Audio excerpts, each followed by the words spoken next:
오늘은 기도하는 교회가 강하다라는 제목으로 하나님의 말씀을 살펴보겠습니다. 박세리 선수가 이야기를 해서 굉장히 유명한 말이 있더라고요. 반복은 천재를 낳고 믿음은 기적을 낳는다. 들어보셨나요? 반복은 천재를 낳고 믿음은 기적을 낳는다. 저는 이 말이 굉장히 성경적이다는 생각이 들었습니다. 왜냐하면 복음서를 보면 예수님이 기적을 만들기 위해서 사용하는 재료가 딱 한 가지입니다. 믿음이죠. 12의 혈류증을 앓았던 여인이 예수님의 옷에 손을 대자마자 병이 나았습니다. 어떻게 이런 기적이 일어날 수가 있었을까요? 예수님이 이렇게 말씀을 하셨습니다. 딸아, 내 믿음이 너를 구원하였으니 평안히 가라. 내 병에서 놓여 건강할지어다. 믿음이 기적을 만들었다라는 것이죠. 이런 놀라운 기적을 경험하고 있었던 바로 그 현장에서 회당장에게 사람들이 와서 당신의 딸이 죽었다라는 이야기를 전했습니다. 얼마나 절망스럽겠어요. 이 무너질 수밖에 없는 이 아빠에게 예수님께서 이렇게 딱 한마디 하셨습니다. 두려워하지 말고 믿기만 하라. 두려워하지 말고 믿기만 하라. 오늘 우리 같이 한번 우리 마음 이렇게 토닥이면서 한번 우리 스스로에게 한번 얘기해 봤으면 좋겠습니다. 두려워하지 말고 믿기만 하라. 두려워하지 말고 믿기만 하라. 저는 우리에게도 주님이 그렇게 말씀하신다고 생각합니다. 결국 이 믿음이 그의 딸을 죽음에서 부활로 바꾸어 놓았습니다. 믿음이 기적을 낳았다라는 이야기입니다. 소경 바디메오는 다윗의 자손 예수여 나를 불쌍히 여기소서라고 소리쳐서 기도했습니다. 이 믿음의 소리가 지나가던 예수님의 발걸음을 멈추게 했습니다. 예수님의 마음을 움직였다라는 것이죠. 믿음이 기적을 만들고 또 믿음이 기적을 만드시는 하나님의 마음을 움직이게 하는 놀라운 비밀 병기가 되었다라는 것이죠. 오늘 우리가 이 시대에 다시 믿음으로 무장이 됐으면 좋겠습니다. 그래서 하나님의 마음을 움직이는 사람, 또 특별히 우리 교회가 이 하나님의 마음을 움직이는 그 교회로 다시금 새롭게 무장이 됐으면 좋겠습니다. 오늘은 이런 하나님의 마음을 움직이는 사람이 되어지고 이 하나님의 마음을 움직이는 교회가 되기 위해서 우리가 붙들어야 되는 중요한 것 두 가지에 대해서 좀 살펴보려고 합니다. 첫 번째로는요, 예수님께 뿌리 내린 믿음이 있어야 한다라는 것입니다. 18절에 이렇게 되어 있습니다. 또 내가 네게 이르노니 너는 베드로라. 내가 이 반석 위에 내 교회를 세우리니 음부의 권세가 이기지 못하리라. 복음서에서 처음으로 교회라는 이 단어가 등장을 합니다.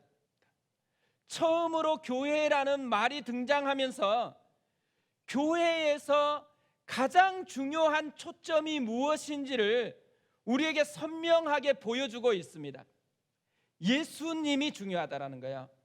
내가 내 교회를 세우리니 예수님이 예수님의 교회를 세우겠다라는 말씀이신 거죠. 교회는 헌금을 많이 하는 사람들이 세우는 것이 아니라는 것이에요. 예수님의 교회인 거죠. 어떤 교회는 헌금하는 분들의 이름을 주보에 매주 실른다고 합니다. 그래야지 헌금을 많이 한대요.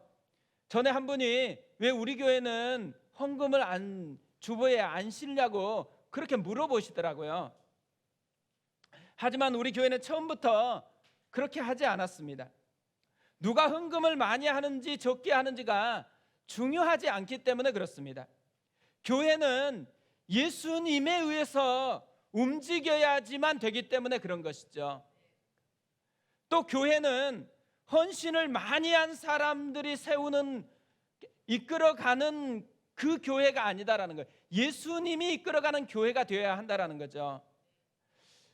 우리 교회 순장님들, 교사들, 그리고 여러 곳에서 섬기시는 분들을 보면서 정말 감사한 게 한 가지가 있습니다. 열심히 헌신을 하지만 이름을 내지 않는다라는 것입니다. 이것이 우리 교회의 계속적인 전통이 되었으면 좋겠습니다. 왜 그래야 될까요? 예수님의 교회이기 때문에 그런 것이죠. 제가 개척했다고 저희 교회가 아닌 것이죠. 제가 개척한다라는 이야기를 듣고 가족 중에서 참여하겠다고, 어디에 개척하냐고 그렇게 전화가 왔었습니다.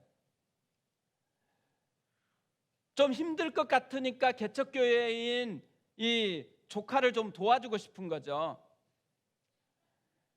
내 마음은 고맙지만 오지 않았으면 좋겠다라고 이야기를 했습니다.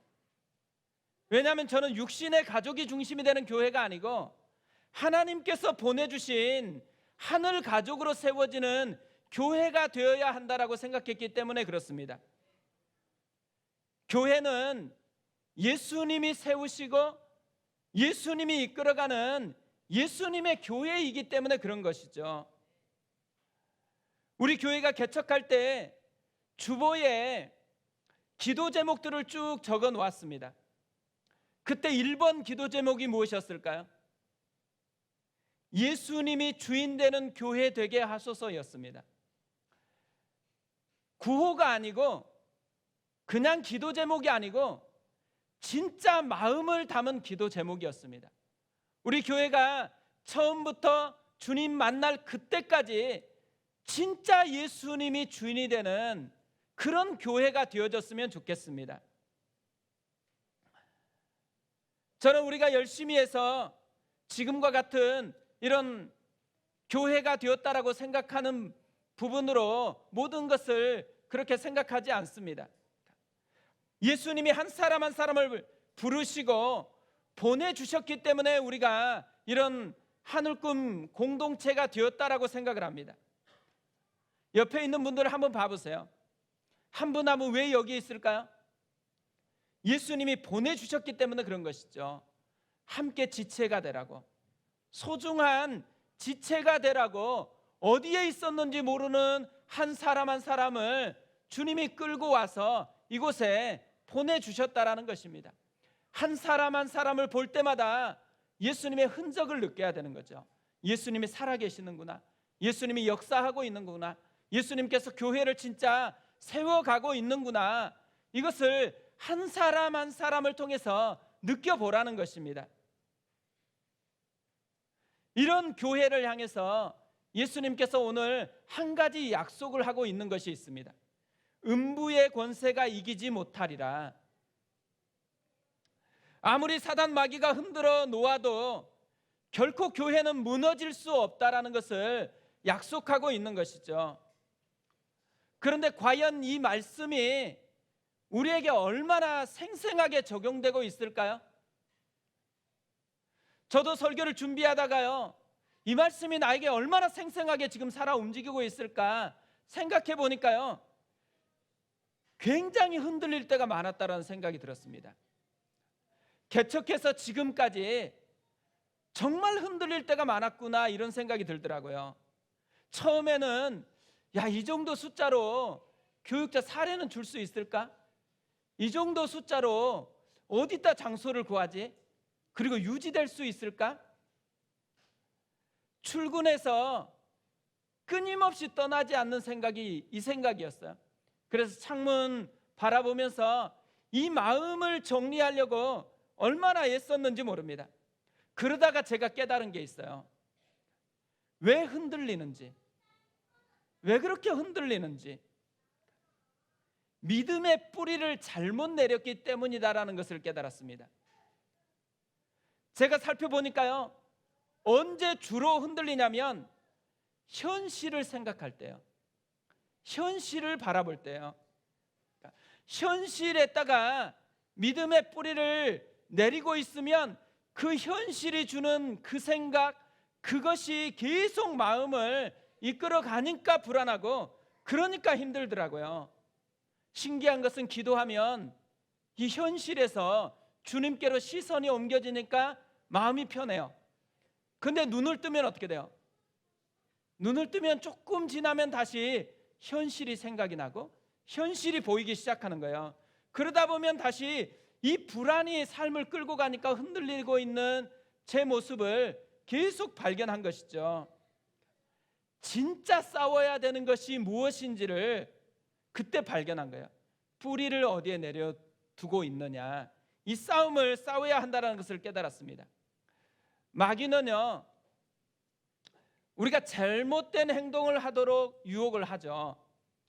그런데 거기서 끝마치는 게 아니에요. 그것보다 더 치명적인 유혹을 합니다. 우리 안에 있는 믿음의 뿌리를 엉뚱한 데 내리도록 유혹한다라는 거예요. 하나님께 깊이 뿌리 내려야 되는데 엉뚱한 것에 뿌리를 내리고 그 뿌리를 통해서 공급받는 것으로 불안해하고 염려하면서 인생이 그런 것이지라고 착각하며 살아갈 때가 굉장히 많다라는 것이죠. 우리가 일상생활에서 가장 치열하게 싸워야 하는 싸움이 있다면 믿음의 뿌리를 어디에다가 내리고 있느냐라는 이 싸움이라고 생각을 합니다. 현실이 아니고 하나님께 뿌리를 내려야 됩니다. 우리를 흔들게 하는 어떤 것에 뿌리를 내리는 것이 아니고 반석이신 예수님께 깊이 뿌리를 내려야 한다는 것이죠. 불안하다, 뭘 의미하겠어요? 예수님께 뿌리를 내리지 않고 있다라는 의미인 거죠. 다시 예수님께 믿음의 뿌리를 내리도록 조정을 해야 한다라는 것입니다. 우리의 승부수는 예수님께 뿌리를 두고 있느냐 그렇지 않느냐에 따라서 결정된다라는 거죠. 하나님께 뿌리를 두고 있느냐 그렇지 않느냐에 따라서 결정이 되어진다라는 것입니다. 삶이 어려우냐, 삶의 문제가 크냐 별로 중요하지 않습니다. 훨씬 중요한 것은 내가 진짜 하나님께 뿌리를 내리고 있느냐 그렇지 않느냐가 훨씬 중요하다라는 것이죠.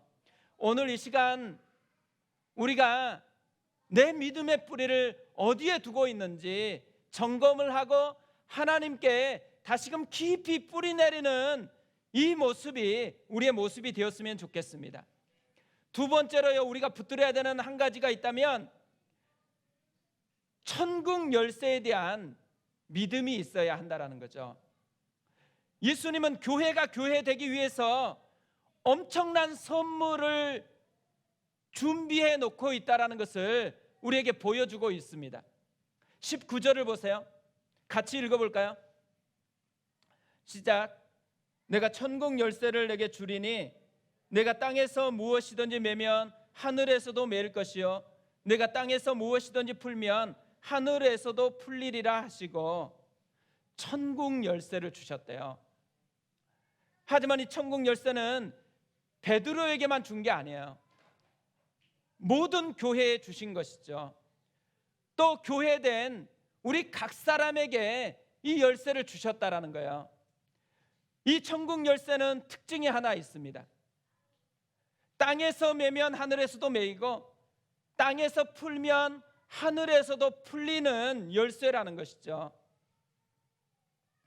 어떻게 보면 이 땅에서 하늘의 문을 열고 닫을 수 있는 열쇠라는 거예요. 이 땅에서 하나님을 움직일 수 있는 열쇠라는 것이죠. 주가 일하실 수 있게 하는 열쇠입니다. 이것을 우리가 사용하라고 우리에게 이 천국 열쇠를 주셨다라는 것이죠. 사도행전을 보면요, 이 천국 열쇠를 어떻게 사용하고 있는지를 우리에게 알려줍니다. 복음을 전하는 것으로 이 천국 열쇠가 사용되고 있음을 보여줍니다. 원래 이 맺고 푼다라는 이 말은 유대 랍비들이 사용하는 용어였다라고 합니다. 언제 사용했냐면 토라 해석의 기초에서 어떤 행위를 허락하고 어떤 행위를 허락하지 않을 때 썼던 용어라고 합니다. 말씀을 해석하고 그 말씀을 전하는 데 사용되었던 용어라는 것이죠.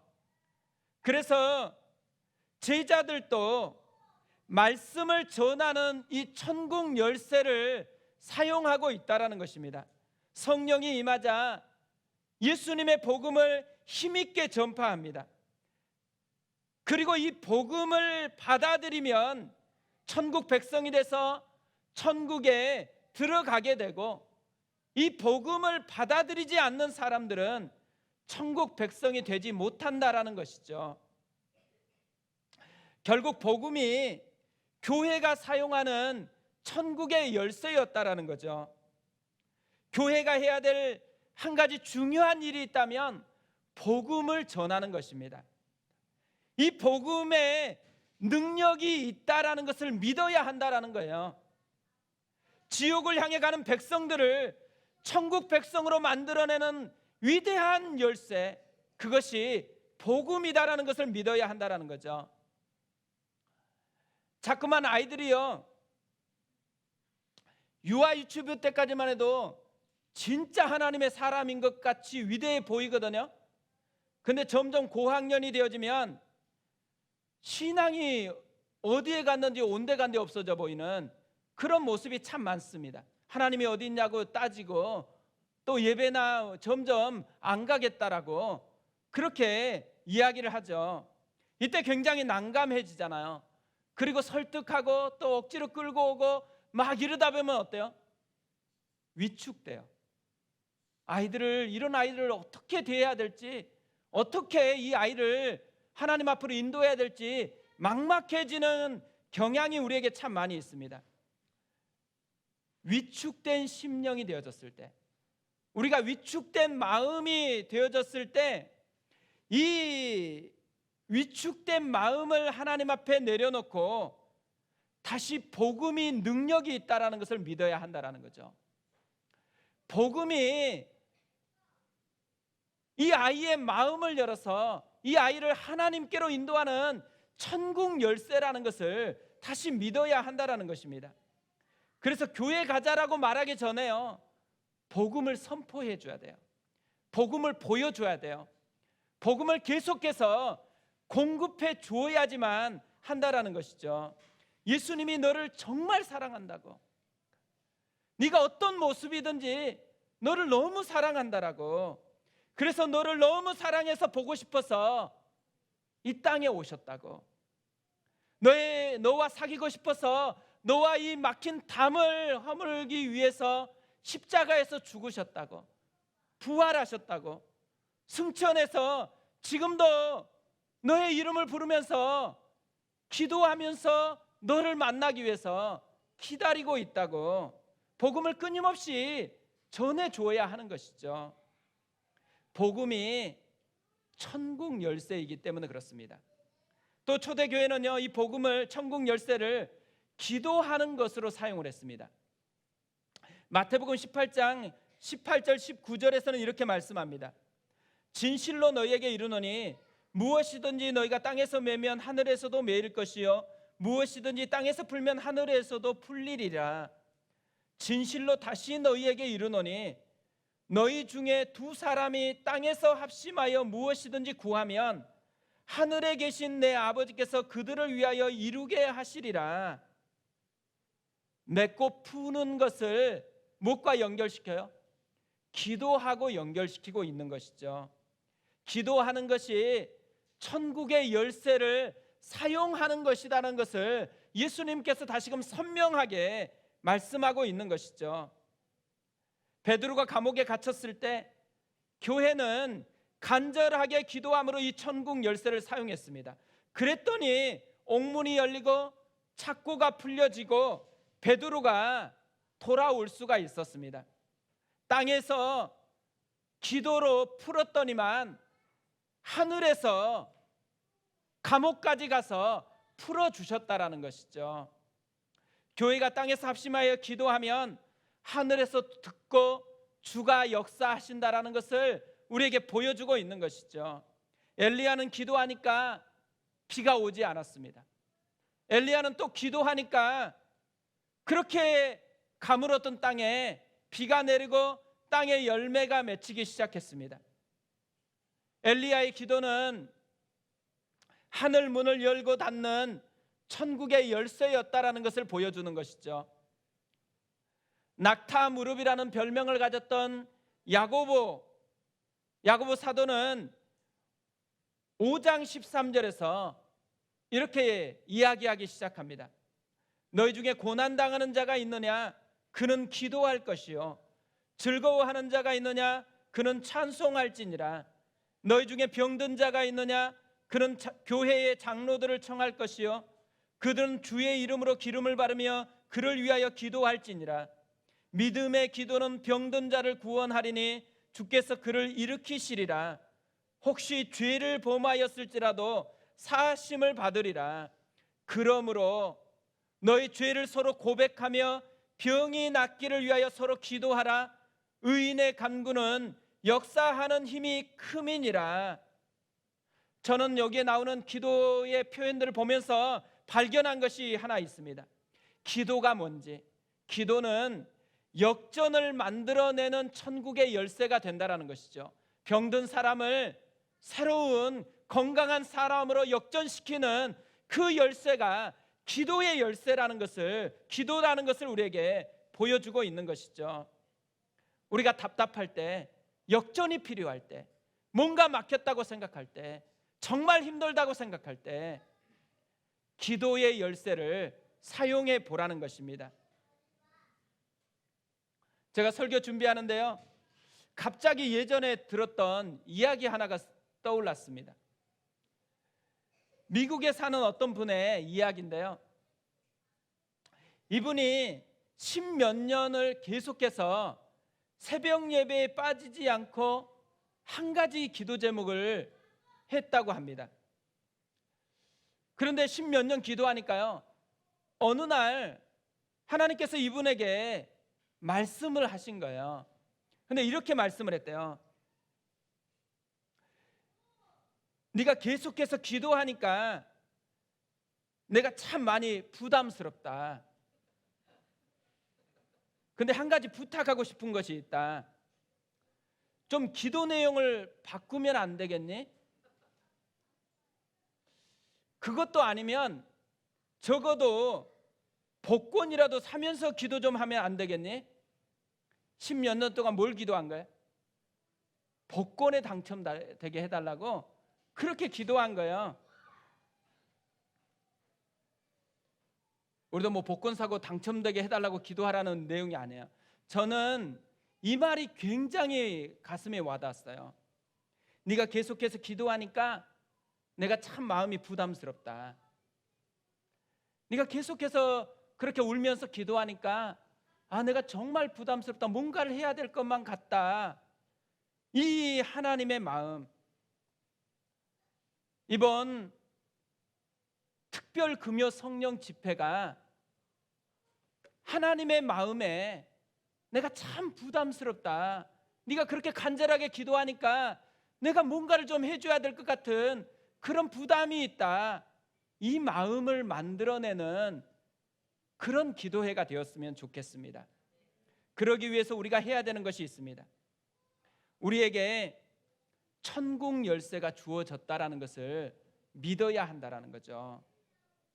그리고 이 천국 열쇠를 사용하기 시작했을 때 우리 가운데 하나님의 마음이 움직여지는 그 역사가 일어난다라는 것입니다.